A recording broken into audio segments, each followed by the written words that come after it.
Sejam todos bem-vindos para mais um episódio do podcast Médico para Paciente, um ambiente em que a gente traz informação em busca de melhora da saúde e qualidade de vida, porque informação salva. Comigo aqui, Dr. Daniel, sempre ao meu lado, parceiro. E aí, Daniel, como é que estamos?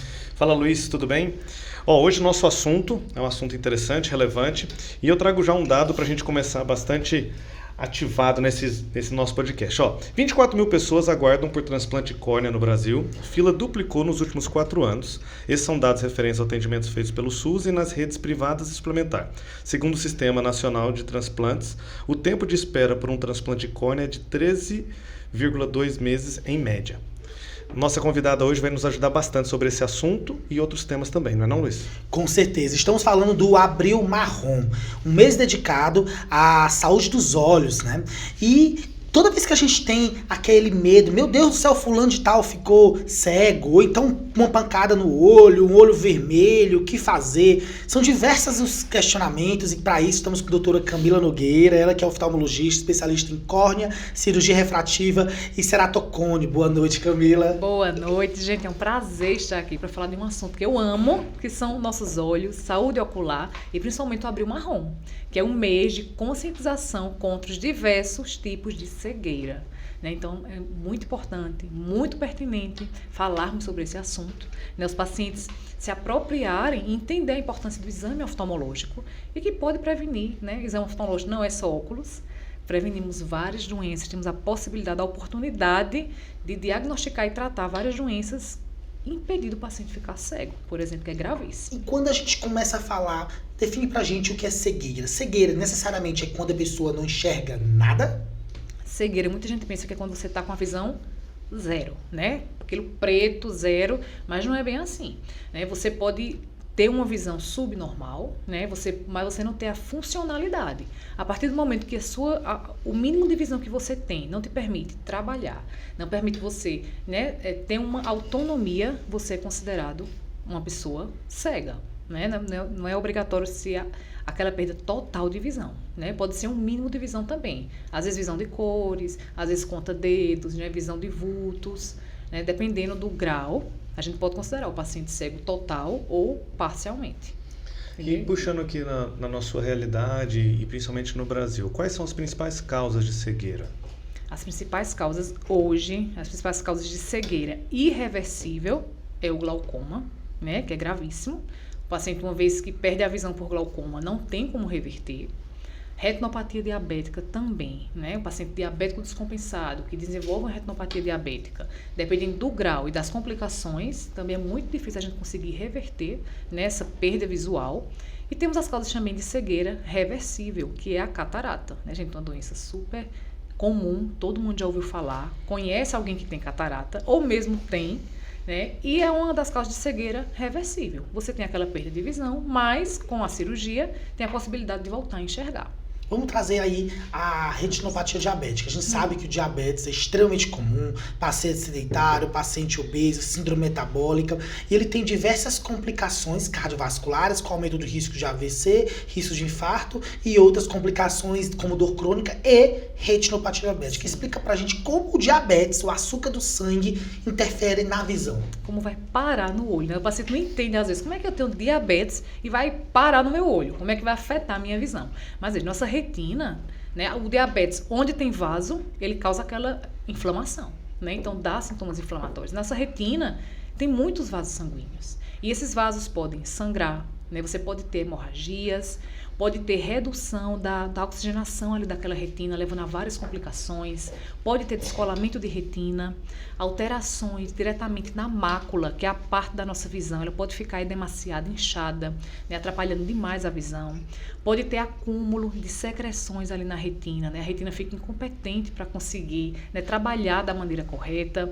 Então, a retinopatia diabética, ela também predispõe ao paciente, a diabetes descompensada, né? Predispõe o paciente a ter catarata também mais precoce.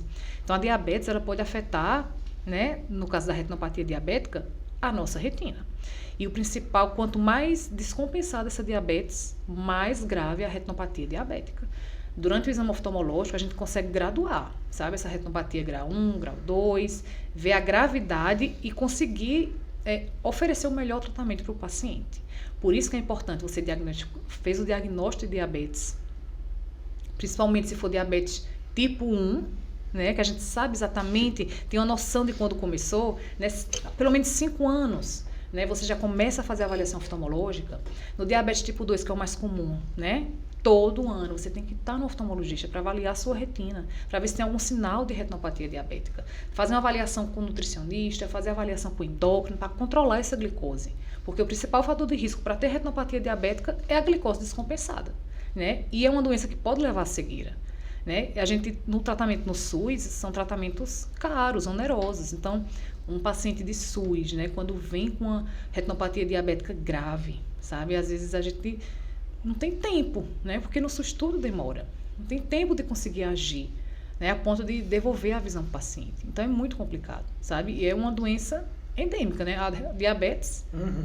Quantas pessoas tem, né? Quantas pessoas a gente conhece que tem diabetes? E quantas pessoas a gente conhece que não tem essa preocupação também com os olhos? Então fica esse alerta, né? Paciente diabético, que é aquele paciente clássico, obeso, um pouco mais velho, adulto e idoso, ele todo ano precisa passar pelo oftalmologista. Tem, né? para avaliar. E se tiver algum grau de retinopatia, nem até semestral, sabe? E o ideal é ele ser acompanhado por um médico especialista, que é o retinólogo, especialista em retina, que aí vai conseguir diagnosticar, tratar e evitar que o paciente perda a visão, né? Tem essa dificuldade visual pela diabetes, porque você pode ter diabetes, mas pode viver bem com essa doença crônica, né? Você não precisa lidar com essas complicações de você não controlar, por exemplo, né? Então tem que ter essa conscientização, sabe, da população. Eu acho extremamente importante essa questão da conscientização da população, que é o que a gente trabalha muito aqui no podcast. É educação, né? Que a educação vai salvar uma visão e, consequentemente, pode salvar até uma família, porque às vezes é o pai de família que vai ficar inválido e tudo isso sobrecarrega todo o sistema financeiro do país, com todos os que às vezes não vai conseguir produzir, né? E aí a gente toca num detalhe muito importante, que muita gente pensa que o olho só serve para visão, só pensa na oftalmologia, no caso de trocar o óculos, de ver se tá tudo bem e tal, essa questão. Eles não pensam que muitas vezes, por ter diabetes, ele precisa passar no oftalmo para prevenir e para poder ver se realmente a visão dele tá boa, né? Porque o tratamento é diferente. Por exemplo, se ele chegou lá com retinopatia inicial, né, nem que seja às vezes moderada, já tenha algum derramamento sanguíneo ali na retina, o tratamento muitas vezes vocês conseguem fazer, diferentemente quando o paciente chega com descolamento de retina. Sim, por conta, né? Totalmente diferente. O prognóstico visual é totalmente diferente, sabe? O tempo de agir é totalmente diferente. Então, você pode, se for uma retinopatia diabética, né, inicial, o tratamento é conservador, né? Você controlar a sua glicose, ficar acompanhando mais juntinho ali, sabe? Se for mais moderada, a gente pode fazer laser, tem injeção, tem vários tratamentos. Mas se já chegar com complicação mais grave, né, hemorragia vítrea, por exemplo, o paciente do nada, pá, a visão ficou preta, né? Sangrou tudo ali, né? Ele perde a visão. Assim, dependendo do grau, pode ser momentâneo ou não. Entendeu? Então, assim, são muitas complicações evitáveis, né? E às vezes o paciente nem sabe que tem diabetes, quando a gente chega no consultório, vai olhar a retina, tá lá, né? Aquela retina tá ali, tem diabetes, tem alguma doença, porque os olhos podem mostrar, viu? A gente chega lá, ninguém sabe que tem a doença, a gente pode descobrir diabetes, pode descobrir hipertensão, né? Tudo pela retina. Então é muito importante, né, o paciente ter essa consciência, que tem que visitar o oftalmologista pelo menos uma vez por ano. Saindo dessa retina e indo agora para o que o pessoal fala muito sobre a pressão do olho, né? Sim. É muito comum a gente ver pacientes utilizando os veros colírios para o tratamento do glaucoma. Explica pra gente como essa pressão do olho aumenta e como isso pode levar também à cegueira, que é uma das causas principais.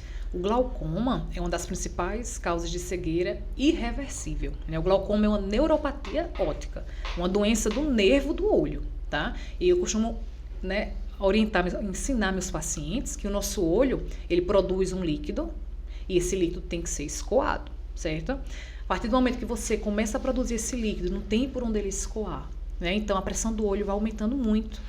E a neuropatia, a doença do nervo, está diretamente relacionada ao aumento da pressão intraocular.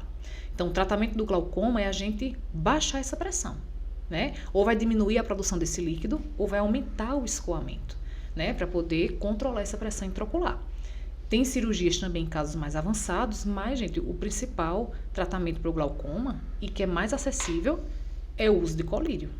que é que a gente precisa, né, nos pacientes com glaucoma? Fazer diagnóstico precoce. Tem que fazer diagnóstico precoce, gente, porque a partir do momento que você, né, tem esse aumento da pressão, o nervo começa a sofrer, começa a morrer ali as células. A gente não tem como reverter, né? Neurônio, assim, o célula nervosa a gente não consegue recuperar.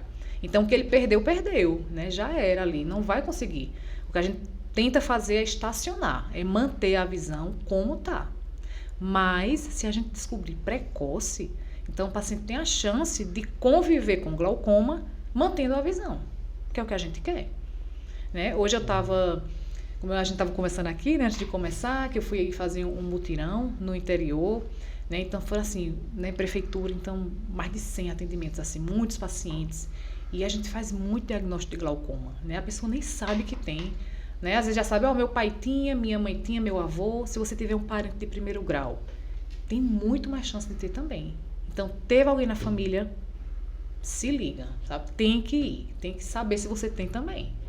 Tem que fazer a avaliação, a visita. E o colírio, né, um dos principais colírios que a gente usa, que é o timolol, né, o beta-bloqueador, ele ajuda a diminuir a produção desse líquido. É barato, sabe? Você consegue e dá de graça. Tem o programa de glaucoma do SUS, né, que dá esses colírios. Justamente porque é uma doença grave, né, incapacitante, porque se você perder a visão, não volta mais, e tem como tratar. Então, por isso que o Abril Marrom é para conscientização contra as formas de cegueira, porque assim, a gente tem como mudar essa estatística, entendeu? A gente tem como melhorar. Né? Se a gente conseguir diagnosticar mais, se conseguir tratar mais, se o paciente aderir ao tratamento. Então, por isso que é importante falar sobre isso.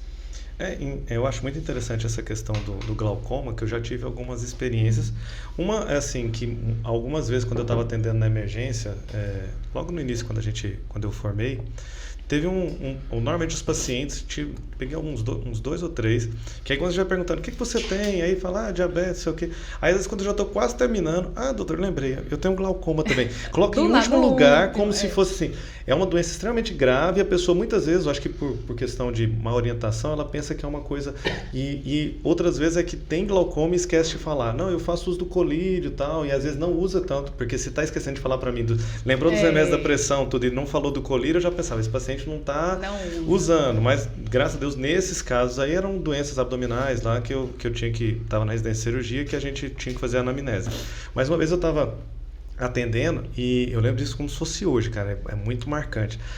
Foi um primeiro caso que eu peguei um paciente com uma crise de glaucoma, era um jovem de uns 18 anos, chegou com o olho extremamente vermelho, e eu estava terminando de atender um outro paciente e ele estava morrendo de dor. Eu falei, tria ele assim, lacina, até grito, né? Eu falei, tria ele como vermelho, que eu vou terminar de fazer aqui e vai ser o próximo. Nesse meio tempo, acho que a dor dele estava tão forte que ele começou a bater a cabeça na parede. Eu falei, não, o que é isso aqui? Eu falei, cara, tá com... Aí a gente levou para um canto lá, fiz morfina e tal, e nesse meio tempo, eu vendo aquele olho daquele jeito, eu falei, cara, eu não sei o que fazer nesse caso aqui. Eu ia regular ele para um hospital de referência oftalmológica e graças a Deus ainda tinha um telefone de um professor de oftalmo, ele me atendeu na hora e falou, arranja um colírio aí, deve ter aí na unidade. Aí eu estava numa unidade que tinha uma UBS no outro canto lá, arranjaram um colírio lá para mim, eu consegui pingar. Mas era para pressão, para puxar a pressão? Tinha. Aí eu tinha lá na UBS, trouxeram para mim, eu pinguei a quantidade que ele falou, oclui, faz um remédio para dor e manda para lá. Falei, beleza. Aí mandei, mas era uma agonia tão grande do paciente que ele mexeu com a unidade todinho. Eu falei, cara, esse cara tá morrendo e um olho extremamente vermelho. E aí, como é que, tirando esses casos, que eu não sei como é que é a prevenção, eu acho que a maioria do pessoal que tá vendo a gente, como que eu vou saber que sintomas que eu posso ter, que eu posso pensar que eu tenho glaucoma? Por exemplo, eu nunca tive dor no olho igual aquele paciente. Eu ia até pensando sobre isso, você falando, né? O glaucoma, ele é assintomático. Né? Você não sente dor, você não sente nada, só quando ele está avançado é que você começa a perder campo de visão. O olho vermelho, quando ele falou, eu pensei em outra coisa, era jovem. Era jovem. Né? Que aí eu pensaria em você falar em salva. Homem com olho vermelho. Cara, mas comum. Não era a dor de você falar em salva, era uma dor que o cara gritava de dor, parecendo que tava morto. Falei, cara, tem alguma coisa, bateu, pensei, queimou o olho. Pensando em glaucoma, porque podemos ter glaucoma de ângulo fechado, agudo. Ocluir esse ângulo, agudamente. Então não tem onde esse líquido sair, então assim, é uma dor muito grande, sabe, muito forte. Não é, o glaucoma não é assim normalmente. Clássico. É o glaucoma agudo de ângulo fechado, isso aí, né? Ocluiu ali por algum motivo, né? Se for glaucoma, né? Se não for cefaleia, pode ser também. E tem que desobstruir, tem que fazer laser, sabe? Criar um pertuito ali acessório para poder esse líquido escoar. Sabe, fazer manitol, fazer medicações que reduzam essa pressão, fazer colírio e hipotensor para baixar. Mas assim, no geral, você pode ter glaucoma aqui e você não sente nada. Você também. Ou pode seja, ser, tem que procurar. tem que ter. Tem que ter rotina Você de não oftalmologista uma vez na vida, pelo menos. Se o glaucoma já estiver dando sinal de baixa de visão, já é grave, né? Porque para você ter baixa de visão, tem que estar um nervo assim, muito ruim, entendeu? Para ter perda de campo visual, tem que ter o nervo tem que estar ruim mesmo. Então já é péssimo. Não é para você ter sintoma. Para você se antecipar isso. Prevenir e ir pro oftalmo mesmo se não tiver nada, gente. Vai, o que é que custa? Então, rapidinho ali, faz. É importante a gente frisar que a perda visual, ela pode não ser um sintoma oftalmológico per si, né? Porque para que a gente observe e enxergue, a gente precisa ter integridade do olho, eu tenho que ter integridade do nervo e de todas as vias ópticas por trás. Ou seja, o paciente que fica, por exemplo, cego, uma amaurose, cegueira, eu tenho, na maioria das vezes, uma lesão de um nervo. E essa lesão do nervo é a neurite. Ela pode ser uma neurite grave, uma neurite óptica. Sim. Isso pode fazer parte, ser um pedaço de uma doença chamada esclerose múltipla. Pode ser um AVC também. Pode ser um AVC. Exatamente. Então, é importante. Geralmente, o paciente ele vai para o oftalmologista, mas a gente tem que observar que outras condições não oftalmológicas também podem causar a neurite. Mas se você chegar com amaurose, paciente jovem com amaurose, um olho, né? Você pode ser glaucoma, pode. Agora, como é que ele, né? Do nada, você não perde um nervo do nada. Você vai perdendo o campo, vai ficando tubular, vai perdendo até fechar. Uma amaurose súbita, assim, a gente já pensa em outro diagnóstico, uma neurite, exatamente. Alguma coisa assim. E também uma coisa importante, quando a gente está falando também na perda visual, tem pacientes que fazem perda visual de campos visuais e quando vai para o oftalmologista, não tem alteração do nervo, mas do campo. A gente pode estar diante de paciente, imagina, o paciente que está aqui, o meu campo visual está menor. E quando você vai ver, tem histórico de dor de cabeça. Aí quando faz o exame de ressonância, um adenoma hipofisário.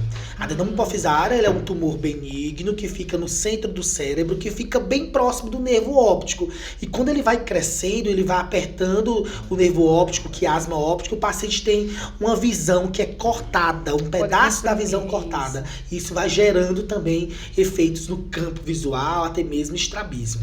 Aproveitando, queria te perguntar, vê, quando a gente está diante de um paciente que tem perda visual, o idoso, a gente sabe que risco de quedas é importante, a gente sempre na busca ativa de causas intrínsecas e extrínsecas para a queda. E uma das causas intrínsecas do idoso, para além da idade, é a catarata, que gera baixa acuidade visual progressiva. Explica pra gente o que é a catarata e qual a importância dela nesse rastreio, nessa qualidade de vida dos nossos pacientes. Catarata, gente, é assim, disparado, é uma das patologias, né, mais comuns que a gente recebe no consultório. E eu explico os pacientes também da seguinte forma. Imagina uma janela, certo? Uma janela tem que ser transparente. E essa janela é o nosso cristalino, que é uma das lentes do nosso olho, uma das principais lentes, e ela tem que ser transparente para a luz conseguir passar através dela e formar na nossa retina, né? Conseguir formar a imagem. Ela tem que ter essa transparência. Com o passar do tempo, né? Pela idade, essa janela vai ficando suja, tá?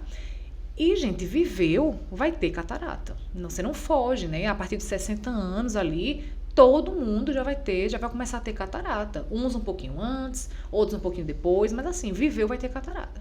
Então, essa janela vai ficando suja, vai sujando, vai começando a embaçar, ele começa a dizer que não está conseguindo ver as cores direito, está com dificuldade para dirigir, né, no escuro, então começa a limitar, né, você a ver embaçado, não consegue mais ler, vai no consultório, a gente consegue fazer o exame, a gente faz o diagnóstico da catarata ali naquela cadeira, na biomicroscopia, que é aquele exame com aquela lâmpada de fenda, a gente dilata bem o paciente e consegue ver o cristalino opaco, né? Ele não tem a transparência. Alguma coisa está atrapalhando a luz de passar, né? É o cristalino opaco.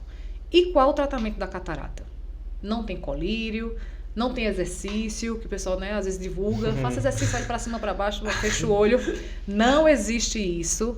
A gente tem que trocar essa janela, tirar essa janela que está suja e a gente faz um cálculo, coloca uma lente transparente novamente no lugar do cristalino.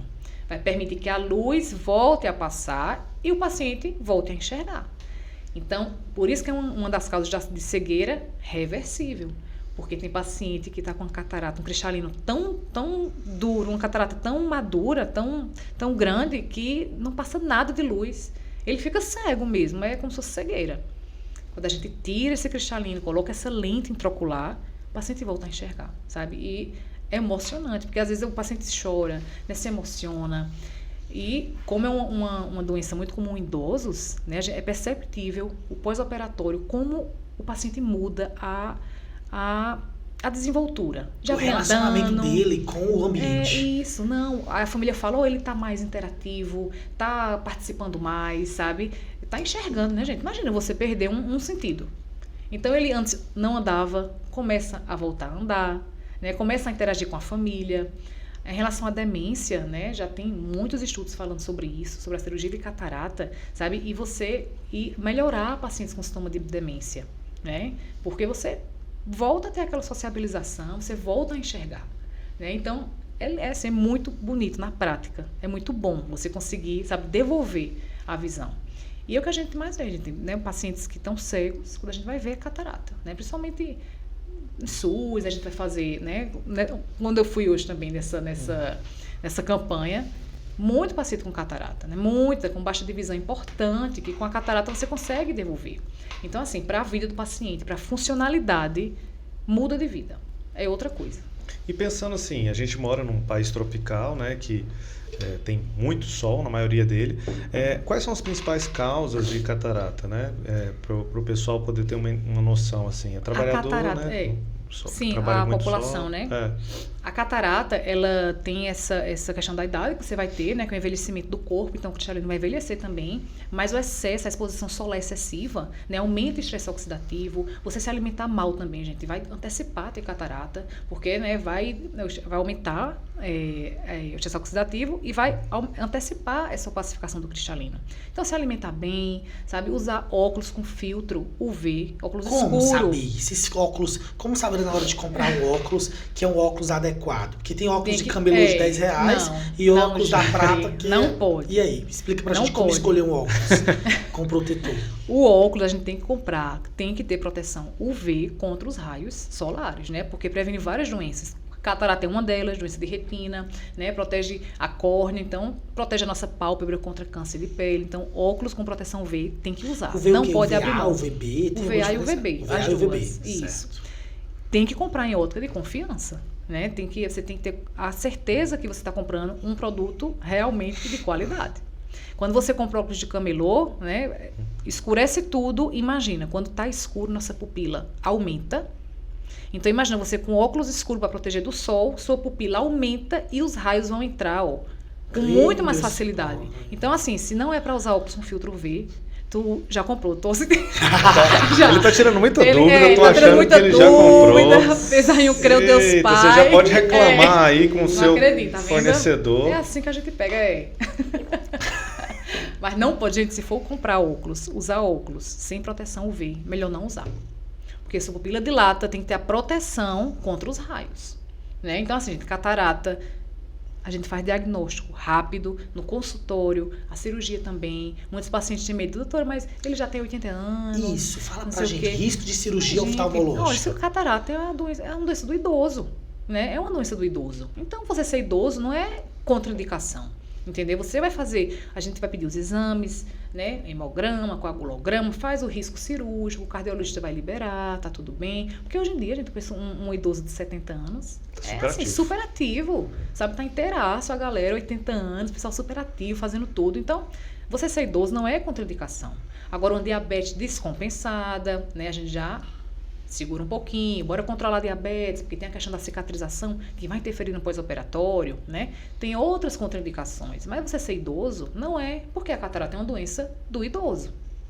Outra coisa importante da gente falar são colírios, né? Que antecipa a catarata como corticoide, por exemplo. As pessoas às vezes compram colírio em farmácia, tá com inflamação, olho vermelho, bota corticoide, Maxidex, antecipa a catarata. Não pode estar usando colírio, qualquer um a gente pegar, esse aqui só porque não sei quem usou, você usa no seu olho, pode antecipar uma catarata também, dependendo do colírio que você for usar.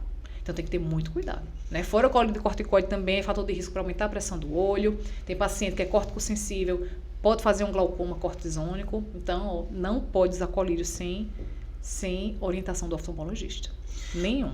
Uma pergunta da caixinha que foi colocada hoje mais cedo foi o pessoal perguntando sobre a pigmentação para deixar a íris, seria a íris, Sim. com coloração diferente. Não foi a caixinha, foi o Luiz que tá querendo ficar com o olho claro. Eu tenho Ele olho claro, tá? Olha aqui. Já tem um tempo aí que ele quer ficar com o olho Claro, azul, que eu ele olho disse que feito queria... mel, minha mãe dizia sempre. A minha mãe olho também de falava, mel. olho de mel. Olho de mel.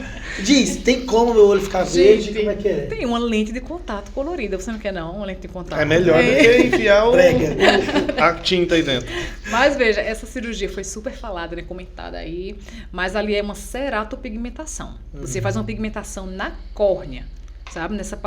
Na tampinha do olho, na tampinha de relógio do olho, a córnea, você faz uma ceratopigmentação. É como se fosse uma tatuagem. Uma tatuagem no olho, como se fosse uma tatuagem. Deus. Gente, tem muitos riscos de você fazer isso. Imagina, você fazer uma tatuagem no seu olho. A gente faz ceratopigmentação, mas em olhos não funcionais, tá? Você não enxerga por aquele olho por questões estéticas. Então, o paciente tem um leucoma, né? Por algum motivo, né? Ficou com opacidade de córnea, a córnea tá branca ali, né? Por questão estética, não tem como usar uma lente de contato. Você faz uma ceratopigmentação, né? Para igualar, para o paciente ficar bonitinho, mas é um olho não funcional. Agora, gente, você pegar um olho, né? Saudável, você tatuar, não. O Não Luiz adianta, gosta é de melhor. tatuagem, aí ele tá nessa onda aí, ele tava vendo isso aí. Mas realmente eu vi muita gente, porque teve alguns influenciadores que fizeram, né? Aí meio que entrou nesse hype aí. Mudando um pouquinho de assunto, tava dando uma olhada aqui para nossa conversa hoje, vendo as principais notícias dos últimos dias, e uma que foi divulgada aqui no portal Terra há 3 dias, foi assim, ó, influencer tem inflamação na córnea após usar cera para cabelo. Uma influencer, chamada Bruna Inhães, publicou um vídeo no qual ela explicava, ela usou uma cera no cabelo. Sim. E foi correr uma maratona de 22 quilômetros. Aí durante essa maratona, essa cera escorreu e queimou os olhos dela. Isso. Como é que é isso? Tem muito acidente assim de produtos no cabelo que podem gerar problemas nos olhos? Essa questão de ceratite química, né, que a gente chama. Em Recife, né, no carnaval, todo ano, enche na urgência, lota, né, de pacientes com queimadura química na córnea por gel de cabelo. Porque no carnaval você faz aquelas tranças, faz aqueles penteados, né, pula, Recife ali super quente, Olinda, né, então você sua e o produto escorre e acaba entrando no olho. E nem todo produto, gente, quando cai de shampoo no nosso olho não arde, né, então assim, quando cai um produto, né, que não é para estar ali no seu olho e ficar por um tempo prolongado, vai causar uma queimadura química, né? Então vai queimar aquela córnea. E se você não tratar logo, né, dependendo do produto, pode até causar uma ceratite e causar lesões de forma irreversível, né? Queimar mesmo ali aquela córnea. Ainda bem que a maioria, né, já está ciente e tem muitas urgências oftalmológicas que a gente consegue prestar assistência para os pacientes. Mas nesse caso de Bruna, eu vi também, até gravei um vídeo sobre isso. Foi o produto de cabelo, que ela foi, né, maratonista. A gente vê que não é só no carnaval. Essa galera de crossfit, né, galera que corre maratona, que faz essas ceras, né, esses penteados, pode acontecer de escorrer. Né? Ela teve só uma ceratite, né? Não teve nada, fez um tampão ali para tentar desinflamar mais rápido, mas não causou nenhum prejuízo. Mas, ainda bem, mas pode causar. Entendeu? Então, tem que ter cuidado. A Anvisa até liberou uma lista de produtos. Né? Na época do carnaval, falou muito sobre isso e acabaram divulgando uma lista com vários produtos que estavam tirando, proibidos usar para fazer penteado de cabelo. Né? Então, até isso tem que se ligar, porque pode escorrer e pode queimar o seu olho. Como é que é feita os protocolos para transplante? Quando é que é indicado um transplante? Do que é transplantado? É apenas a córnea? O transplante de córnea, temos várias causas de transplante de córnea, né? O ceratocone é uma delas, né? Que é uma condição que a córnea vai ficando muito curva, vai ficando muito fina e dá muito astigmatismo, né? Dá graus muito altos e o paciente não consegue enxergar mais. Então, dependendo se for muito avançado, a gente pode, né, lançar mão do transplante de córnea para devolver a visão do paciente.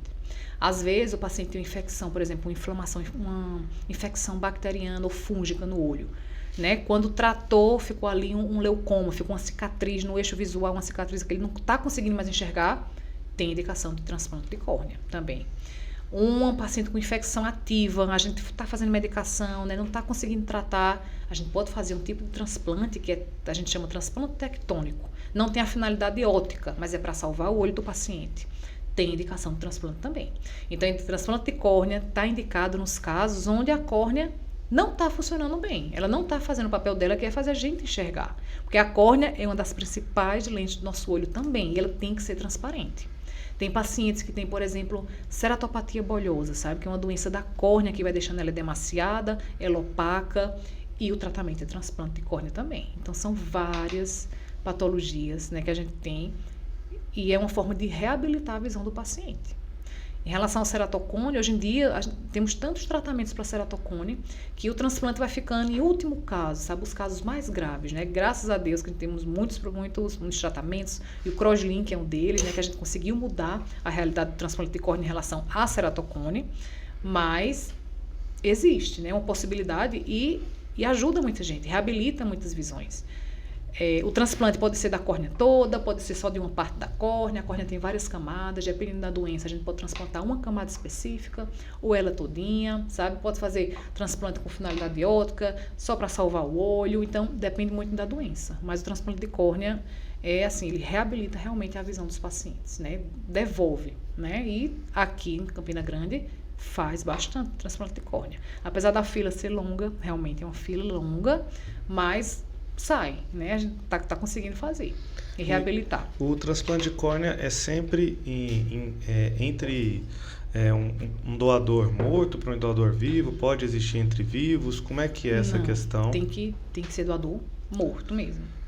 E outra coisa, o paciente que recebeu um transplante, é igual um paciente que recebe um transplante de fígado, tem que usar imunossupressor? Como é que é? A gente usa corticoide, tópico, dependendo, pode usar imunomodulador, né, para melhorar essa questão da rejeição. Tem o risco de rejeição, né? Tem o risco de falha no transplante também. Não precisa usar nada oral, né? Mas é tudo tópico, colírio, né? Faz um tratamento longo, 1 ano pelo menos, né? Mas tem pacientes que a gente consegue desmamando e fica sem usar o colírio, né? Mas muitas vezes fica usando pelo resto da vida, assim, corticoide, né? Para evitar essa questão de rejeição. Legal. Mudando um pouquinho o assunto, existem alguns pacientes que a gente encaminha, principalmente da minha área, eu sempre vou precisar encaminhar para um oftalmologista, e muitas vezes eu gasto um tempinho explicando a necessidade, porque assim, é incrível como, no meu caso, assim, quando eu não explico, e até na época da residência, isso era uma coisa bem interessante, que quando a gente não gasta um tempinho falando, estou fazendo os encaminhamentos, esse encaminhamento aqui para o oftalmologista, eu preciso que você vá, porque senão eles não vão, que é principalmente no paciente de doença inflamatória intestinal, porque um dos encaminhamentos a gente tem que mandar para o oftalmologista, porque quando a gente começa o tratamento, a doença em si pode acometer os olhos, como o próprio tratamento, as medicações podem também gerar alguma complicação. E quando a gente não para, que às vezes o paciente pensa que é só no intestino, que é só no estômago, que não tem nada a ver, aí a gente explica que pode pegar as articulações, o fígado, que a gente vai ficar de olho em um monte de coisa, queda de cabelo, deficiência de vitamina. Então a gente explica toda a doença, porque quando não se explica, a tendência nossa, do ser humano mesmo, é pensar que a nossa doença está restrita. É difícil a gente pensar que uma coisa pega tudo. E aí a gente encaminha o paciente para vocês, normalmente a gente faz uma cartinha, tudo, até bom. O caso da cartinha nem sempre é para o oftalmologista, estou deixando um segredo aqui, mas pelo menos foi o que me ensinaram muito na residência. A cartinha nem sempre é para o oftalmologista ler, porque ele já sabe que se chegar uma doença inflamatória intestinal, ele vai fazer uma série de exames lá e ele vai ver exatamente a região onde pode estar afetada. Normalmente é para o paciente que vai ler, entendeu? Eu escrevo, ele está assim, está com tantas evacuações, e normalmente o paciente lê, porque eles são, é igual como se fosse uma cartinha que a gente está mandando secreta, aí eles leem, então, tá muito importante, aí eles acabam indo, entendeu? Normalmente eu uso muito essa estratégia para o paciente ir. Explica para a gente qual que é a função do oftalmologista na doença inflamatória intestinal. Outra coisa também, quando a gente recebe paciente com essas cartinhas, né? A gente também devolver a cartinha, né? O paciente levar, fazer a contrarreferência, falar. Mas em relação a doenças crônicas no geral, né? E doença inflamatória, principalmente, o paciente pode ter vasculite, né? E na nossa retina, ela tem muitos vasos sanguíneos. Então, a gente tem que avaliar como é que está essa retina.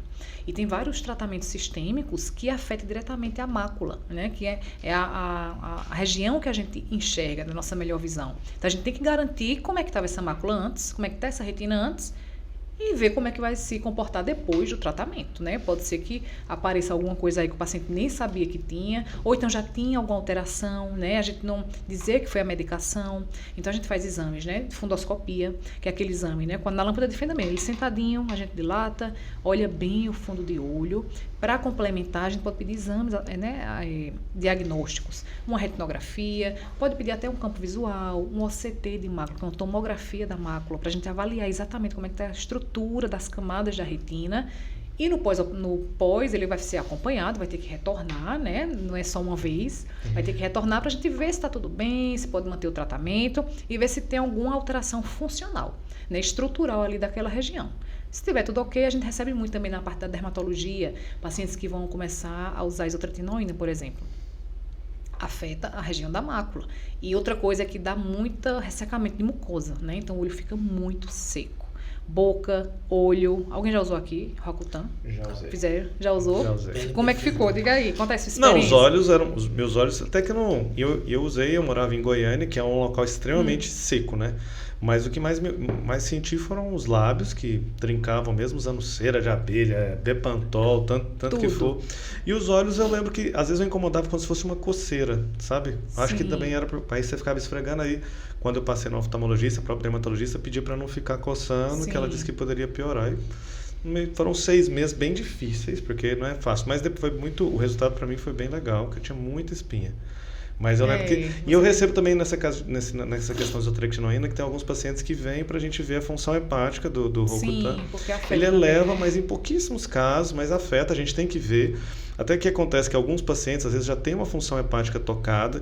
É importante você passar antes, fazer as enzimas antes, para quando começar o tratamento, não parar. E às vezes é uma frustração grande, o paciente está tão empolgado de fazer o tratamento. Entendi. Acha que aumentou porque está usando. E na verdade já tinha aumentado, já era aumentado por outra coisa. Às vezes teve uma hepatite recentemente, às vezes estava fazendo fez um uso excessivo de álcool e tal, às vezes vai interromper um tratamento pensando que foi a medicação. Na verdade ele já estava vindo alto, às vezes é só você manter, vai dando uma olhadinha, às vezes, começou assim, 2, 3 vezes acima da normalidade, vamos ver, se aumentar muito vai ter que... Às vezes mantém o tratamento todo, mas agora se você não fez, vai fazer no segundo mês e o médico vê aquilo lá, vai interromper com certeza. Aí não adianta espernear, vai chorar porque melhora muito. E hoje em dia estão usando para pele oleosa, assim, uma subdose, né? Não precisa ser aquela dose completa. Então, eu tinha uma professora que falava, era um peeling de dentro para fora.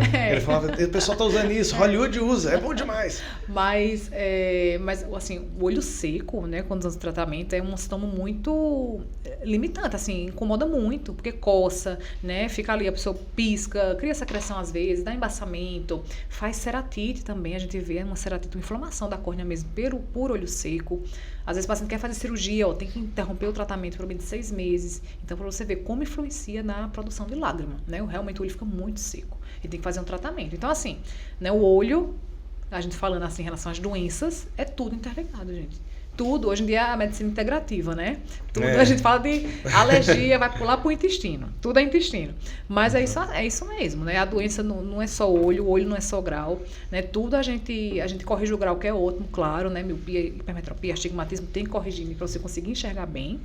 Mas não é só isso, né? A gente tem várias doenças que repercutem diretamente na visão, né? E tratando a visão, você melhora muito a sua qualidade de vida, né? Porque é como você vai enxergar o mundo, gente. Então, eu não sei porque as pessoas não fazem essa questão, sabe, dessa importância de ir para o oftalmologista. Tem que ir.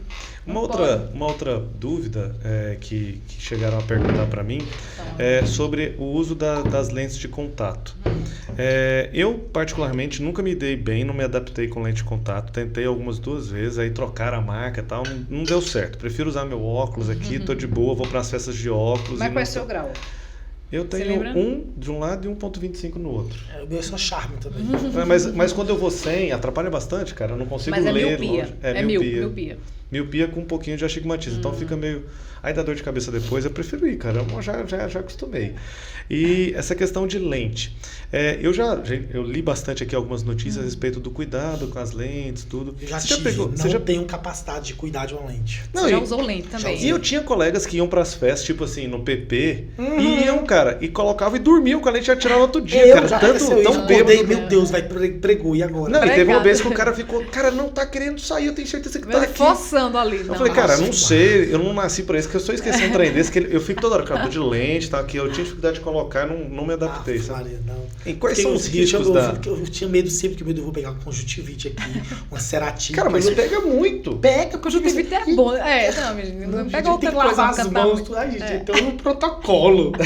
Não, tem uma cerimônia pra você tirar a lente, mas Exatamente. muita gente não tem essa cerimônia pra tirar, de lavar as mãos. E não de acontece colocar. nada, né? E você vacila uma vez pra você ver. É. Teve um colega meu que não lavou direito e pegou uma bactéria gravíssima, ficou um tempão lá pingando, passou acho que um semestre inteiro. A cantameba, o protozoa deve ter sido a cantameba. A solução Gravíssimo. seria a cirurgia refrativa?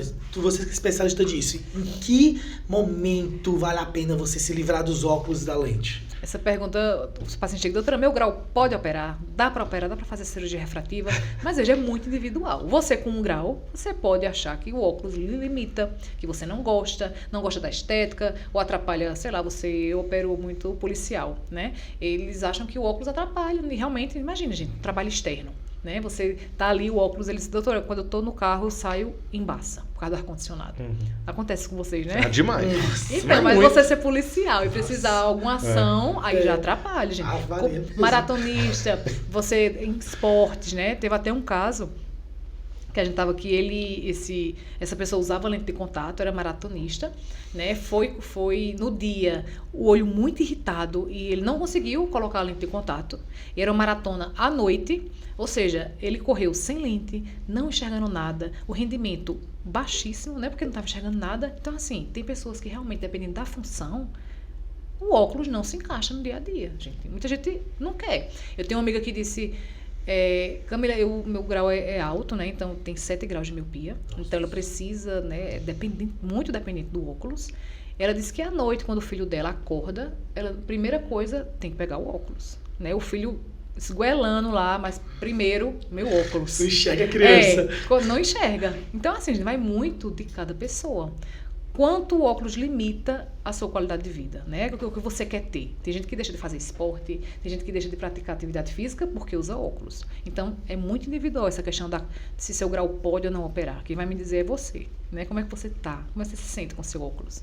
Então, isso é que a gente conversa muito, a expectativa, né? O que o paciente quer, né? Com a cirurgia refrativa. E assim, você não tem a possibilidade, né? Você não quer, tá lhe limitando, pode fazer a cirurgia refrativa com certeza. Lógico, tem que fazer os exames para ver se seu olho é bom para operar, se é seguro.